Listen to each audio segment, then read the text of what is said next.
Welcome to the EGC 20K Age of Empires 4 tournament. This is the finals. This is the 6th staging ground. Get ready for some havoc.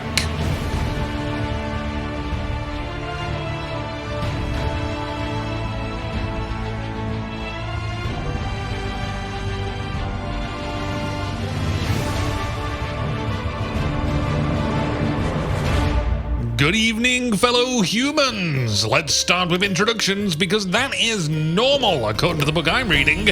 My name is Inuki, and joining us again, glazed in red, selecting France for a 3rd time. Sound the bells in merry celebration, for it's TheMista!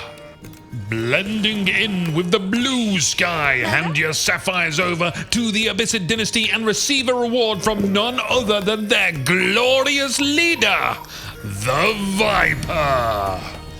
This is match 6 of a best of 7. The winner will walk away with a truckload of cash. The loser will probably be banished from ever playing Age of Empires 4 again and will have to play some other game instead. The map is Hill and Dale, a resource-heavy map with markets, gold, and sacred sites along the vertical equator. Let's bring up the civilization overview and talk about our Civ matchup on this map. The simple answer is the Abyssid Dynasty have the edge here because Hill and Dale is a map that favors those who have economic benefits. Ooh, TheMista gets a tight front gate. Apparently this forest spawns here frequently. We've seen this twice, I think, so far. And of course, H&D has magnificent views. Give towers, please. The Abyssid get a high yield from berry bushes, and on this map, you've got at least one safe spot for berries inside an easily close-offable border. There's a couple more berry spots just outside if you want to venture for them. France, on the other hand, does get a bunch of bits and bobs. The best thing they've got is faster villager production. They also have cheaper economic upgrades, but that is kind of minor. Economic upgrades often go amiss until you've got 20 villagers harvesting a resource. With the exception of the wheelbarrow, those upgrades just aren't massively worth it until then. Whereas faster berry harvesting, that is immediate, that is active right now. The Viper and the Abyssid Dynasty, good to go. We'll likely see a fast 2nd town center and even a fast 3rd town center. At that point, Mr. could have 3 town centers all producing villagers at a 10% faster rate, which is great, but let's say that's 10 minutes in. How many more villages are you going to be making? Maybe quite a bit, but compare this to Abyssid Dynasty's benefit of their golden age. If they build 10 buildings close together, they get 10% increased harvesting rate for all resources. At 30 buildings, that is amplified to a bonus of 15%. Having increased gather rate is far superior than producing villagers slightly quicker, especially if you are reaching the population cap. The fewer villagers you need to generate all the resources you need, the better. The more population for military units. Both Mista and Viper already chipping away at stone for their 2nd town center, and in addition, wooden palisade walls have begun construction. Closing off their borders, that's their immigration policy.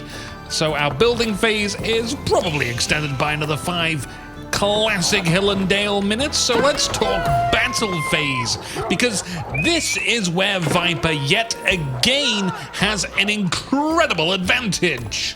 France love their royal knights a little too much. There is something irresistible about the shiny coat of a horse and plopping a man on top of them, because France can't stop bloody buying these things.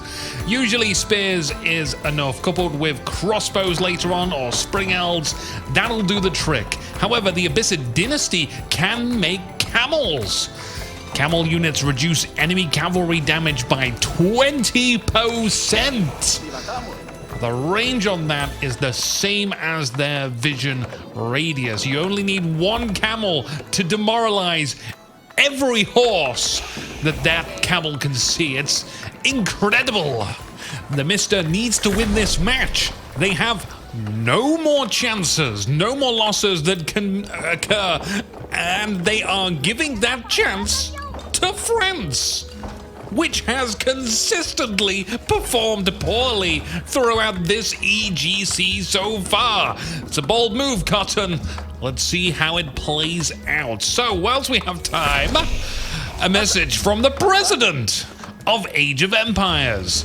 The Elite Gaming Channel stands for EGC. They are hosting events where gamers all come together and just play Age of Empires 4 over and over again like some kind of purgatory. If that sounds like your kind of thing, then try scrolling down a bit to find a link to click, unless you are watching this on the radio, in which case you are buggered.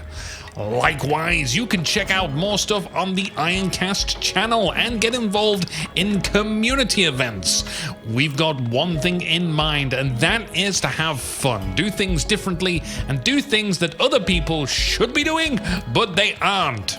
So come down to Discord Town. That link is on the screen. But for our radio listeners, it's discord.me/Ironcast. Some of the events we have planned but require your magnificent presence. We'd like to do some team-based games with civilization rivalry, so join the Discord, choose your civilization, and choose carefully because you'll be locked in. So if you want to fight for China, you'll only be able to fight for China. Then we'll do some 2v2s, 3v3s, and 4v4 faction wars. This may just be a solo game, but it might also be part of a large multiplayer campaign. We'll also be doing some class-based team games where one player will be spear only, one player men-at-arms, another ranged, and the last cavalry. That should be interesting. But we need you to get involved. That link again, very quickly, discord.me/Ironcast. Now, we are in the feudal age. Huzzah! Both commanders have completed their second town centers. And once again, on Hill and Dale, the commercial break isn't long enough. So, free shout out to PG Tips for providing me with 1,280 tea bags. Yummy! TheMista, super insecure, double-layered wall? Danger here as they are cutting into this forest. They might end up playing Hole in the Wall and not the good Japanese version, the horrible British rendition where they absolutely slaughter it with Dale Winton. I wish I'd spend the wood on something nice like a tower right here. Now I'm thinking about all of the awful British game shows. They are the reason why I moved to Portugal. Had to escape. You can too. Anyway, TheMista's got some action. The scout is giving up on their attempt to break through the wall. What a defeatist attitude. You don't know if you don't try, buddy. Glancing over the Viper's holdings, they've got this down. The deer hunters hunting deer, sheep murderers murdering sheep, gold diggers digging gold, and the berry takers taking berries. They have a gate. You see? Viper, very welcoming. If you're a friend of Viper, you can go stay at their bed and breakfast. They have locks on the doors so you can feel nice and secure if you're on the inside, and have trouble getting in if you're on the outside. TheMista doesn't have that. They have made... What they have made is a prison. Nobody gets out. Every person here sentenced to intensive labor. A third town center, and the maximum security prison is getting some stone walls. Who's the real enemy here? To take this seriously, though, Mr. is taking this strategy of being defensive to the extreme. Hill and Dale is a turtley map, sure, but this is uber turtle. It goes against what France is designed to do, but plays very well into Viper's favor. Viper can go out, get some extra berry bushes. TheMista has made it clear. They are going to use up everything within their walls before they step out. These stone walls here, I assume to assist in guarding the town center, but That's making an assumption that the Viper is going to get around these outer walls first. Also, you'd have to stick archers on top of these stone walls, and I doubt that Viper is going to willingly attack an area so heavily fortified. It's great to deter Viper from attacking that location, but Viper will just claim the rest of the map. So the clock is ticking for the TheMista. 3 town centers is probably the most these hills can support. If the TheMista doesn't militarize and initiate an attack or siege, then Viper will just let Mista stay up on their hill. Just like last game where Mista starved Viper of resources, this is what could happen here, but in reverse. And what about the sacred sites too?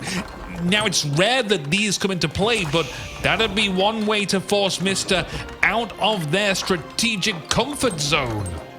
Viper's getting their 3rd town center wedged between 3 sources of gold. Such opulence will be bestowed upon those who live in that area code.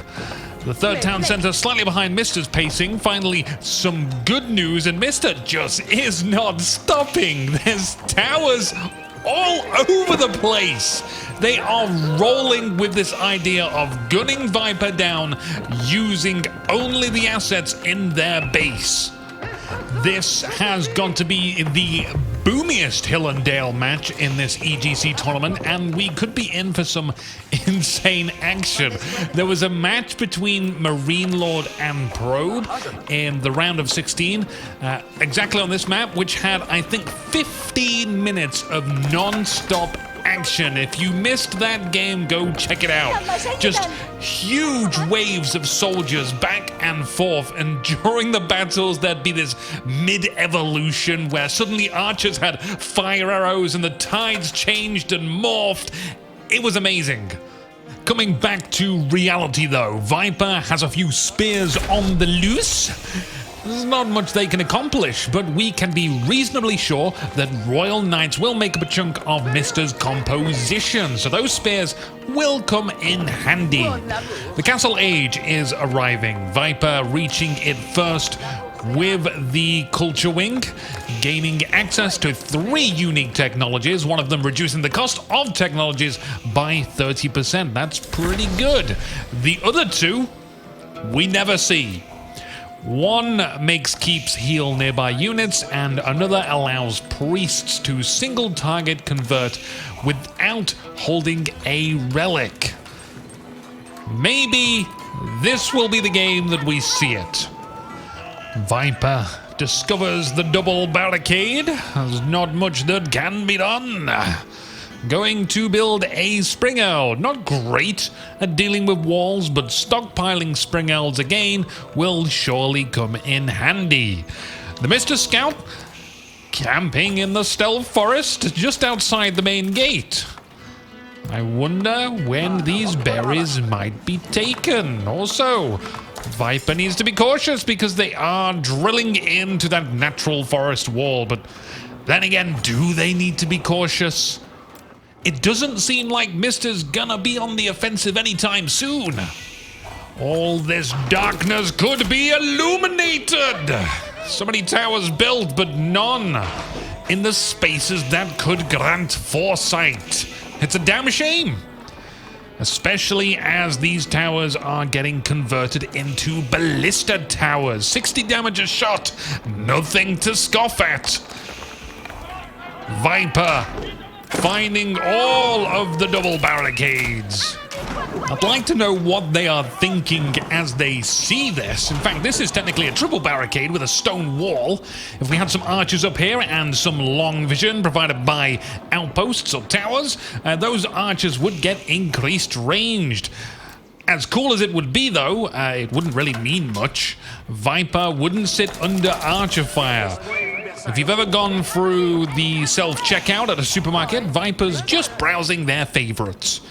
Which location of the TheMista's fortifications is the weakest? Which one would be the point to attack?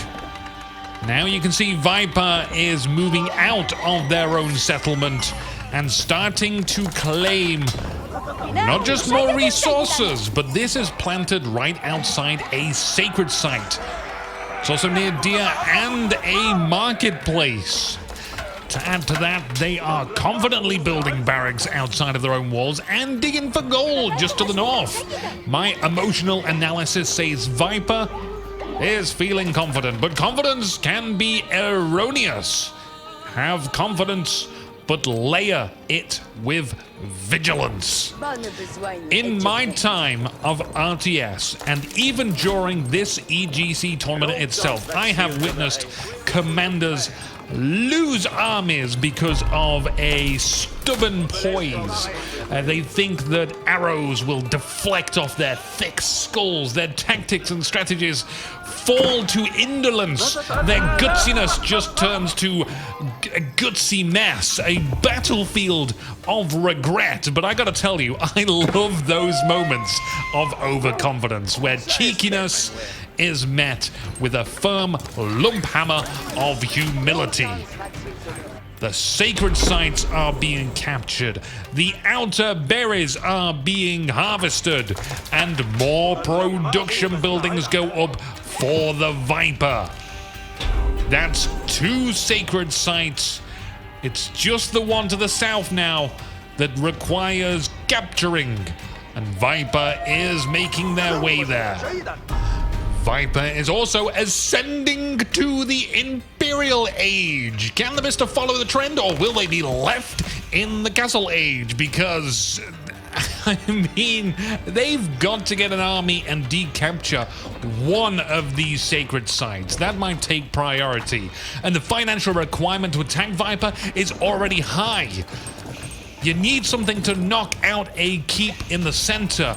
So the TheMista can only strike where there is not a keep. Otherwise, they'll have to have a trebuchet or battering rams, and those things are quite costly. Attacking the north or southern sacred site will make sense, but it would also make sense for Viper to position their army where the keep is not. These cavalry units on their way to meet Viper's division of spearmen.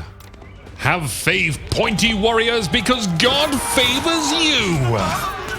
The TheMista flees. They are assembling an army.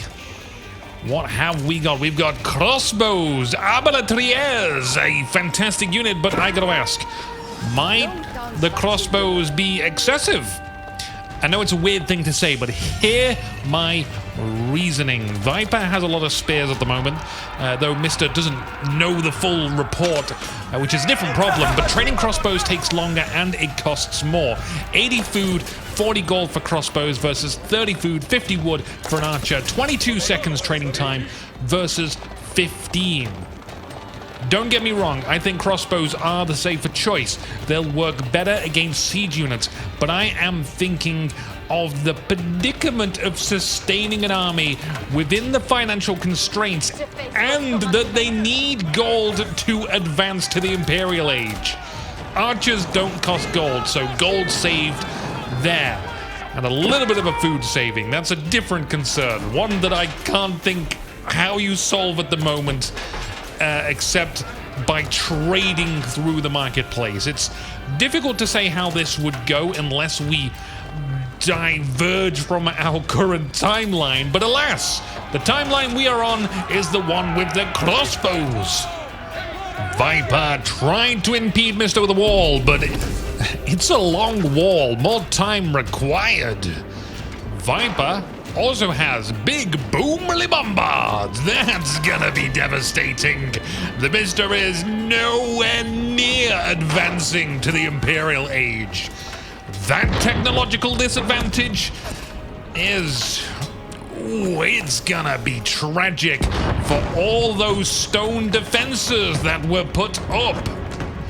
On the bright side, crossbows will murder spearmen, and it's a lot of spearmen to get through. Maybe TheMista can get their heavy cavalry in a position to strike at the bombards.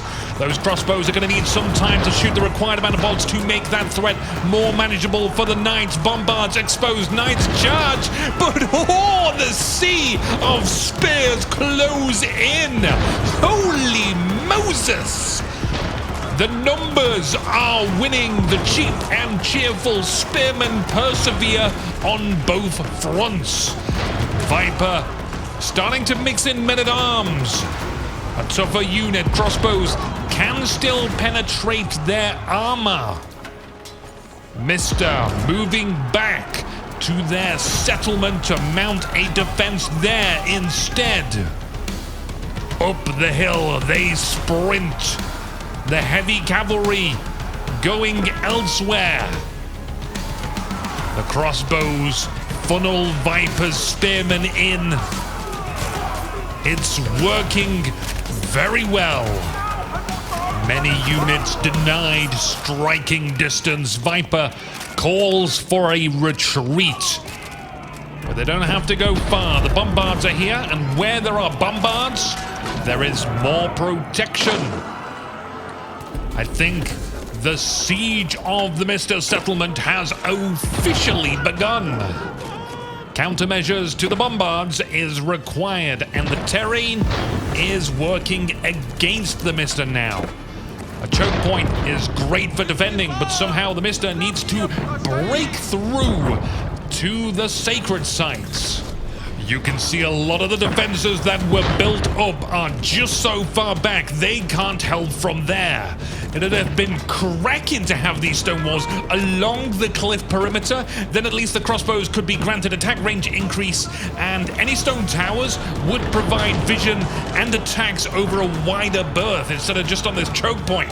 Now Viper is pushing through the choke point. I did not expect that. They are keeping the pressure on with an easily replenishable army. Kill the spearmen, and 4 more take their place. The TheMista is getting brutalized by the sheer overwhelming numbers. The white flag is raised. France has been defeated. Victory goes to the Viper! And it is the final victory of the 20K Elite Gaming Channel Tournament. Viper walks away with a trophy of $7,000 US. We don't get our final 7th match, but all the way up to 6 is pretty far out. Congratulations to Viper, but also to every single participant in this tournament. So to wrap this up, let's recap Viper's journey. From the round of 16, Viper fought Zerton in 2 30-minute battles, fending off Zerton's siege and launching a glorious counterattack. Viper advanced to fight Lucifron in the quarterfinals. They lost as the Abyssid dynasty against Zerton's Delhi Sultanate, but stormed 3 quick victories to earn their semi-final spot. Then, against the mighty Commander Recon, 4 battles ensued, and 3 of them were a bloodshed.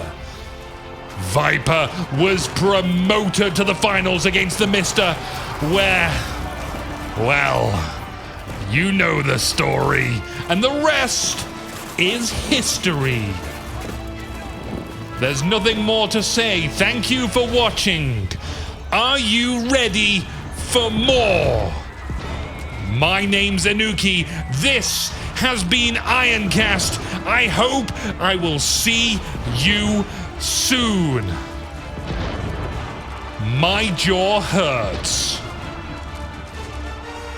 It hurts so much.